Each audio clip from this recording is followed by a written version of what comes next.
તિલકવાડા ખાતે કલાત્મક તાજિયા સાથે જુલુસ ફેરવીને કોમી એકતા સાથે મોહરમ પર્વની ઉજવણી કરતા મુસ્લિમ બિરાદરો। મોહરમ એ મુસ્લિમ બિરાદરોનો મુખ્ય તહેવાર છે। આ તહેવાર હજરત ઇમામ હુસૈન અને 72 શહીદાને કરબલાની યાદમાં ઉજવવામાં આવે છે। આ તહેવારની સમગ્ર દેશમાં અને વિદેશમાં પણ મુસ્લિમ બિરાદરો દ્વારા દબદબાભેર ઉજવણી કરવામાં આવતી હોય છે।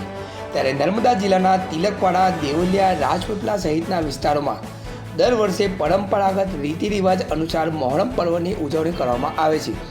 આ જ પરંપરાને જાળવી રાખી આ વર્ષે પણ મુસ્લિમ બિરાદરો દ્વારા નર્મદા જિલ્લા સહિત તિલકવાડા નગર અને તાલુકાના અલગ અલગ વિસ્તારોમાં કલાત્મક તાજિયા સાથે મોહરમ પર્વની ઉજવણી કરવામાં આવી। ખાસ કરીને વાત કરીએ તો તિલકવાડા નગરમાં મુસ્લિમ બિરાદરો દ્વારા અલગ અલગ વિસ્તારોમાં કલાત્મક તાજિયા બનાવીને તિલકવાડા બ્રાહ્મણ શેરી વિસ્તારથી ભવ્ય જુલુસની શરૂઆત કરવામાં આવી। આ જુલુસ બ્રાહ્મણ શેરી વિસ્તારથી શરૂ કરી ઉપલી બજાર, કુંભારવાડ, આઝાદ ચોક, નર્મદા મંદિર વિસ્તાર થઈને દવાખાના લાઇન વિસ્તાર સુધી ભવ્ય જુલુસનું આયોજન કરવામાં આવ્યું। આ જુલુસ નગરના મુખ્ય માર્ગો ઉપર પસાર થતાં હિન્દુ મુસ્લિમ કોમી એકતાના દ્રશ્યો પણ જોવા મળ્યા।